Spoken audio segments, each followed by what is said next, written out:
E aí, queridos alunos, vamos dar sequência ao nosso trabalho. Hoje nós vamos tratar sobre o fascismo, e se houver tempo, eu não acredito muito, vamos já dar uma palhinha para abordar o nazismo alemão. Vamos fazer um retrospecto, vou abordar especificamente o fascismo como um todo, e depois a gente vai especificamente se voltar para a Itália e Alemanha, que são as grandes referências desse movimento que separou o final da Primeira Guerra Mundial do início da Segunda e que hoje volta à baila com uma outra roupagem, em discursos, etc. Tranquilo? Então vamos lá. Vamos ver se essa semana vai funcionar, que semana passada eu tentei fazer e não deu certo essa questão da apresentação aqui. Não gravou, na verdade, falhou a gravação.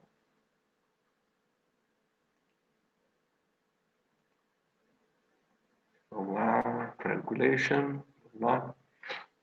Vamos ver se foi erro meu ou erro foi um problema de junta. Né? Olha só, então nós vamos tomar como ponto de partida o nosso conteúdo anterior que se referia à crise de 1929. Lembrando que quando a gente fala da crise de 1929 e associa essa crise ao fascismo, essa associação é válida, é verdadeira, quando eu digo, quando eu me refiro à questão da ascensão de Adolf Hitler ao poder. Porque em 1929 o fascismo já existe, e no caso da Itália, que é um ponto de origem, é o epicentro do movimento fascista naquele momento, o fascismo já está no poder desde 1922 com um episódio chamado de Marcha sobre Roma, que é um golpe de Estado que Mussolini aplica e se aposta do poder. Mas então, como acontece em 1922, a crise de 29 não pode ser relacionada como uma origem para o fascismo, mas ela ajuda a explicar por que o fascismo ele se multiplica, ele se espalha a partir daí. Tranquilo? Então, vamos em frente. Entendido isso, olha só, o que é o fascismo? O fascismo é uma forma de radicalismo político autoritário. Então, assim, ele é avesso à democracia, ele é avesso à divergência, ele é impositivo, ok? Nacionalista, há uma exaltação nos países em que o fascismo se instala, há uma exaltação muito significativa daquilo que seriam os interesses nacionais, os valores nacionais. Desculpa. Isso é muito exaltado. E vai, digamos assim, num extremo, porque na sequência você vai ter sempre o discurso de um expansionismo, de um imperialismo. Né? É o caso da Itália, com Mussolini, que tinha um discurso forte no sentido de restauração da glória do antigo Império Romano, ou como no caso da Alemanha, também uma exaltação bastante significativa, aí também relacionado ao Império Romano, mas não com a sua construção, mas com a sua destruição, já que foram povos de origem, povos bárbaros, né? Muitos deles oriundos da chamada Germânia, os povos germânicos que, se não foram responsáveis sozinhos pela destruição externa do Império Romano, deram um considerável empurrão nisso. Então, se os italianos olhavam para o Império Romano com o desejo de uma restauração daquele passado, né, que é sempre recoberto de glória, como se não tivesse problemas, no caso da Alemanha, a exaltação também se relaciona com o Império Romano, em alguma medida, mas muito mais no sentido de que as tribos germânicas foram capazes, então, de destruir um dos maiores impérios do mundo antigo. Beleza? Ganha destaque no início do século XX na Europa. Então, o fascismo ele é um fenômeno europeu, ele não é um fenômeno global, ele é uma coisa que está centrada na Europa e, portanto, está relacionada a situações que vêm da própria Europa. Procura unificar sua nação através de um Estado totalitário, que promove a mobilização em massa da comunidade nacional. Regimes fascistas são regimes, conforme está lá no início, autoritários. Então, eles são ditaduras, mas são ditaduras de um tipo diferente. São ditaduras que a gente classifica como totalitárias na medida que o Estado tenta controlar todos os momentos, todos os aspectos da vida dos cidadãos. O cidadão sozinho, o indivíduo solitário, ele é sempre apontado como um indivíduo perigoso.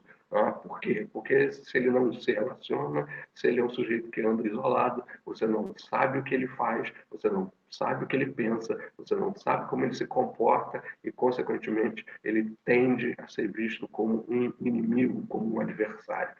Nesses regimes totalitários, o controle, já que o Estado não tinha os recursos que hoje, por exemplo, tem para controlar os cidadãos, o Estado dependia muito da vigilância individual e da delação uns dos outros. Então, o Estado totalitário ele promove essa mobilização. Tudo pelo Estado, nada contra o Estado. Né? Se você diverge, você é um inimigo. Então, você só é um bom cidadão na medida que você participa e se submete. Tranquilo?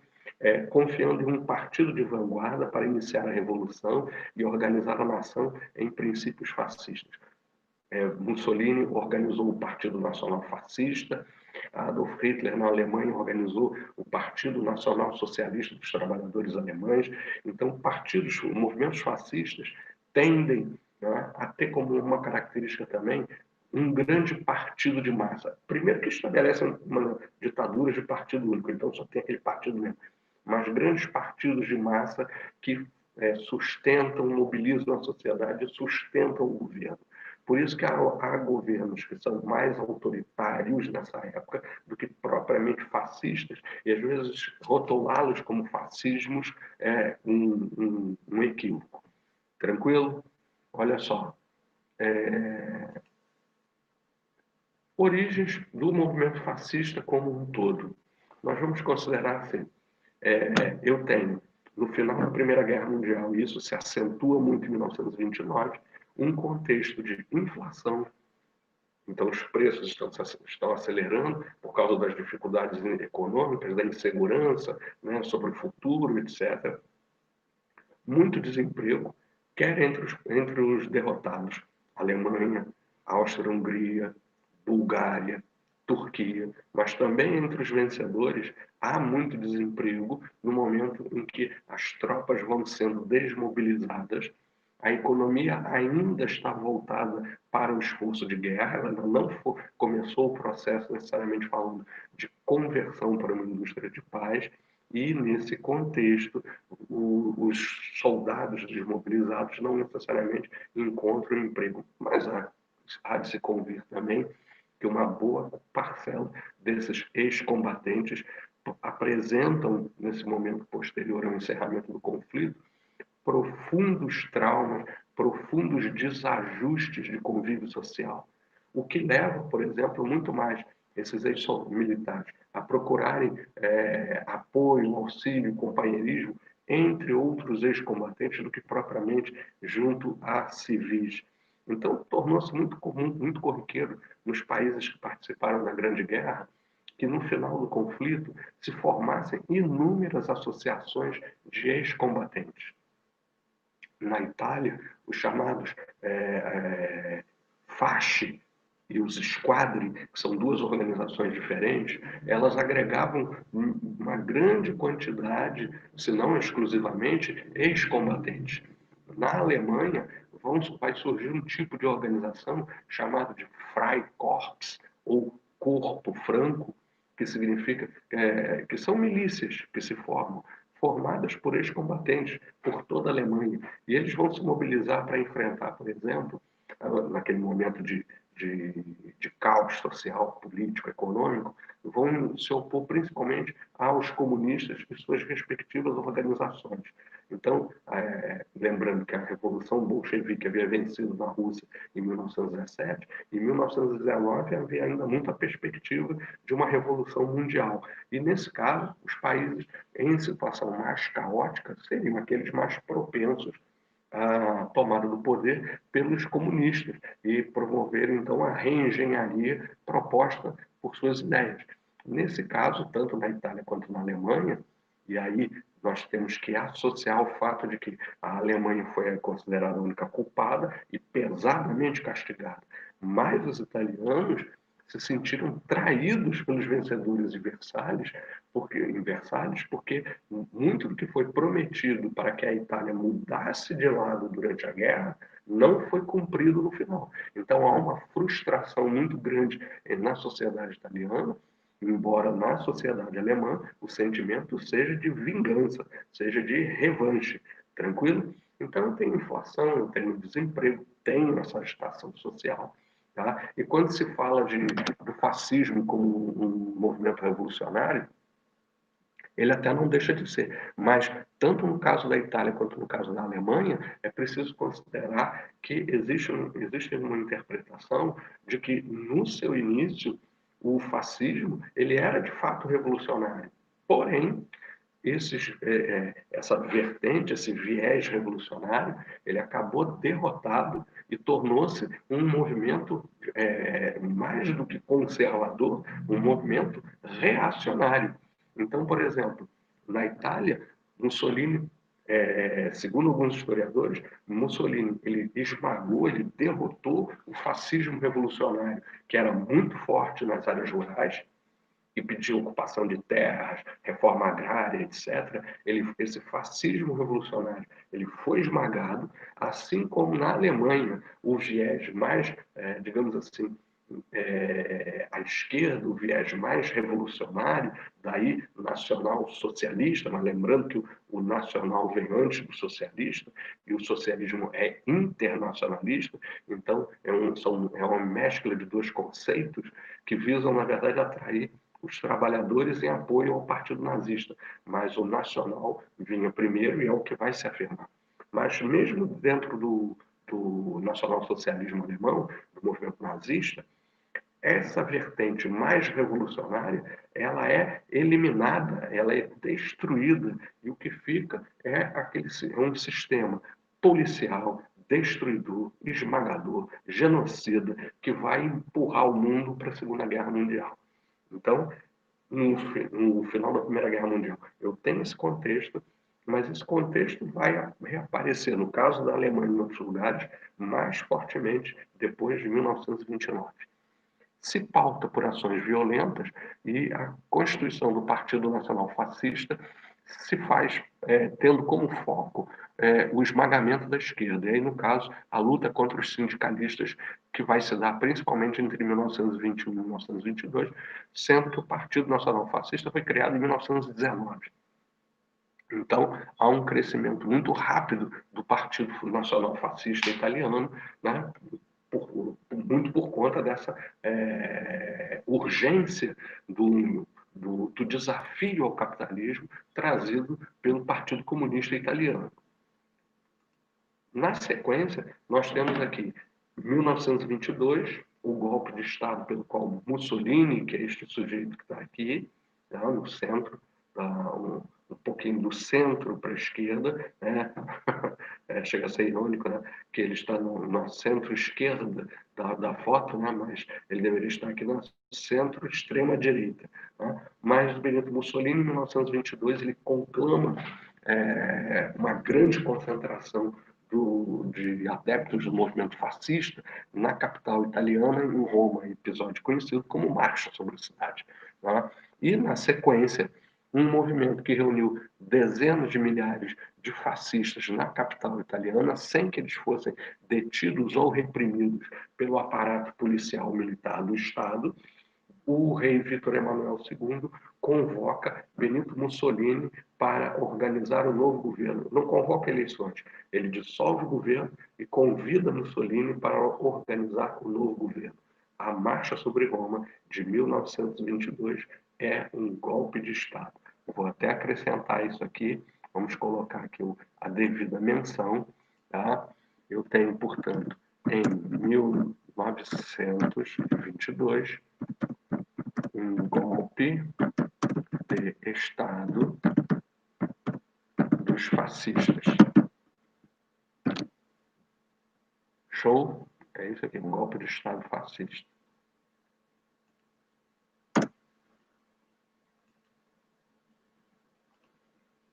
E eu tenho, portanto, aqui, 1922, um golpe de Estado, e eu vou colocar aqui, vamos assinar lá, Benito Mussolini, que é o fundador do partido, que está aqui. Vamos colocar uma setinha para ele, né? Vamos ser essa aqui, que fica bacaninha. Tá? E aí a gente organiza direitinho isso aqui, nosso quadro. Ó, tenho aqui, este sujeito é o Benito Mussolini. Tá? Oi? Aí ele fica por trás, né? Tem que ficar aqui do lado. Pronto. Então eu tenho aqui Benito Mussolini, que é o líder do Partido Nacional Fascista. Então, em 1922, ele assume o controle do Estado por meio de um golpe, tá?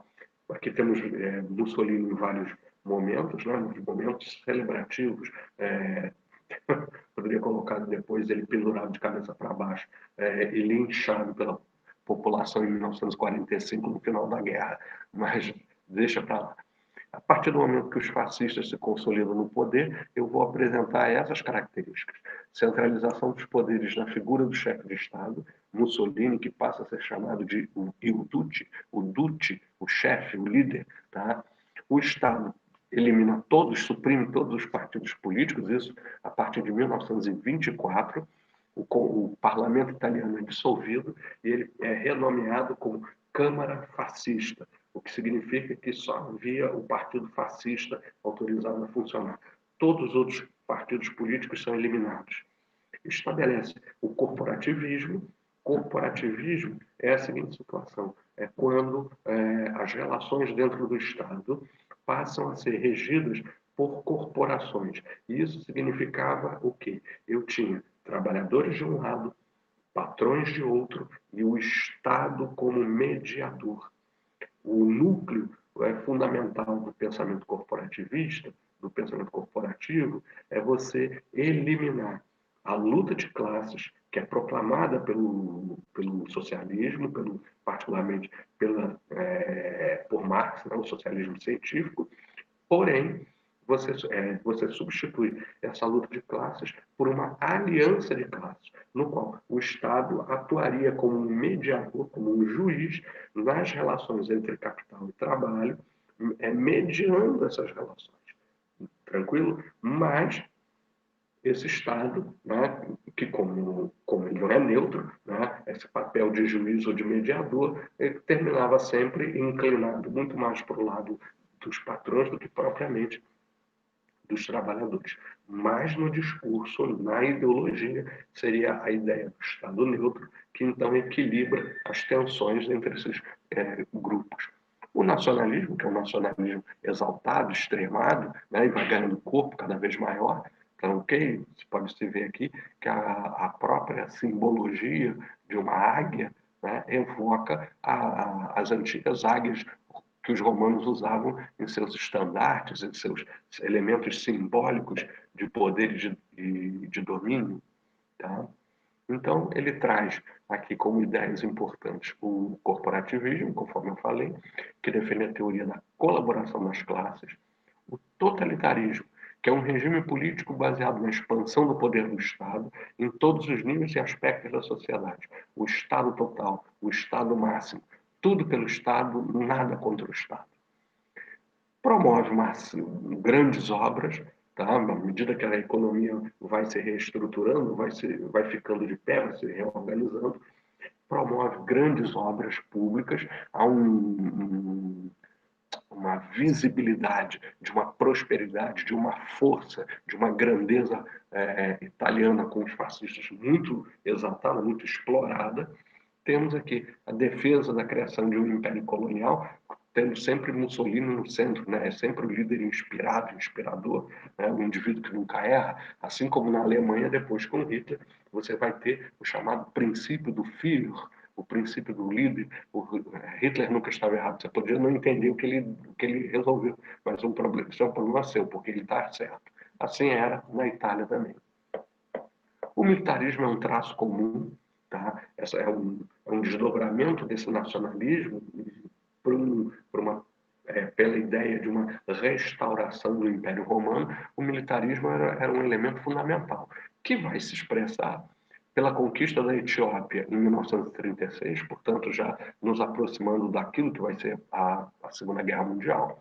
A intervenção italiana, juntamente com a Alemanha, na Guerra Civil Espanhola entre 1936 e 1938, e também a invasão da Albânia em 1936.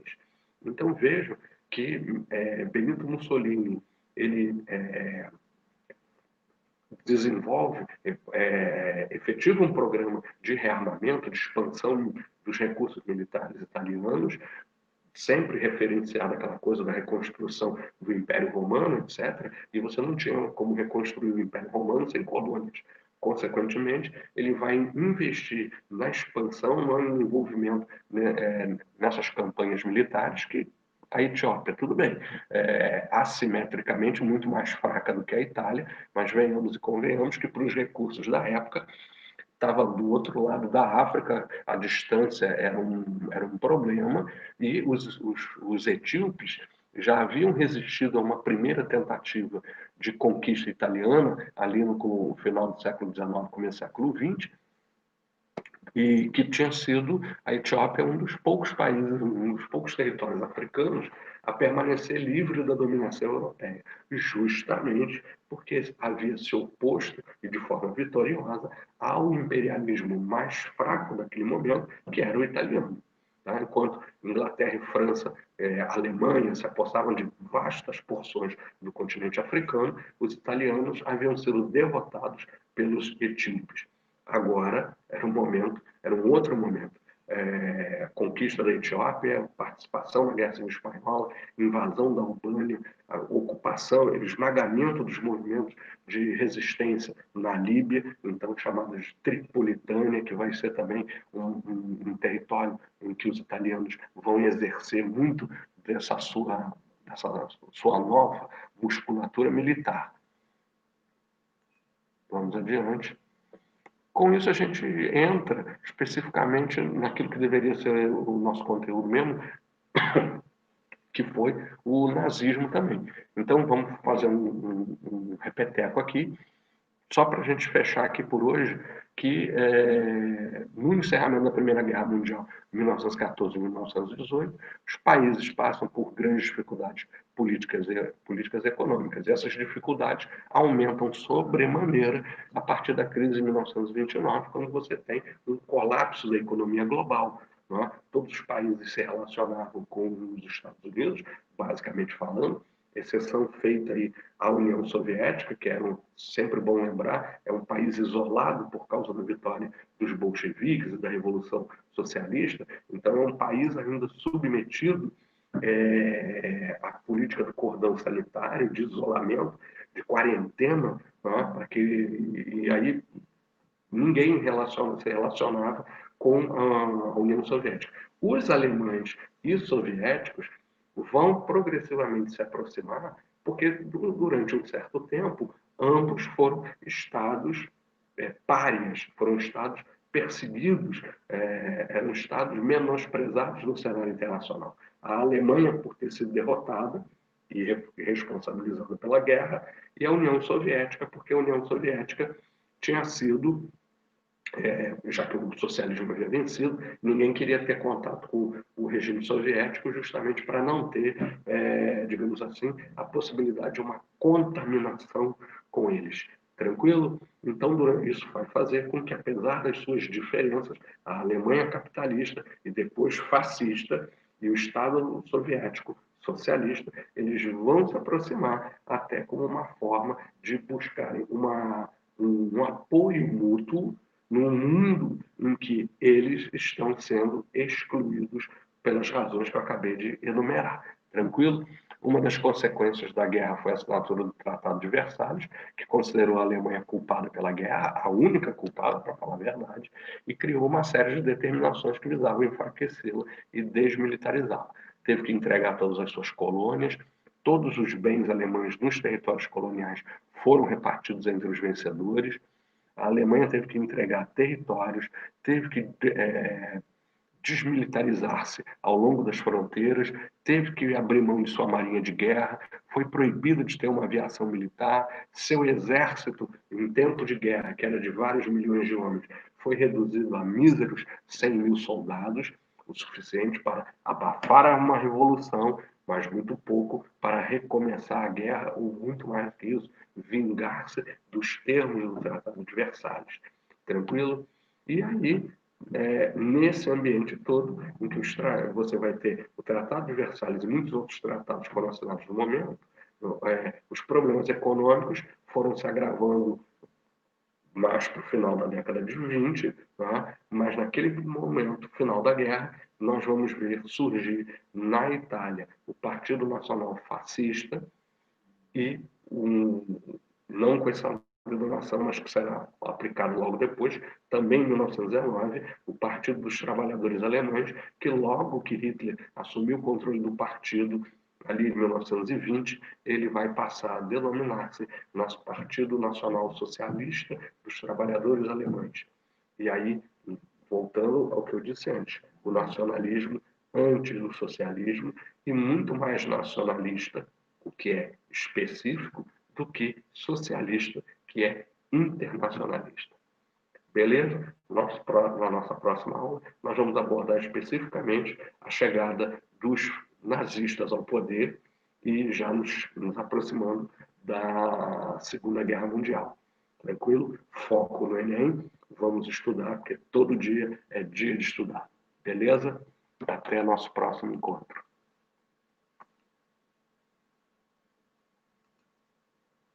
Tchau, tchau, galera. Até breve.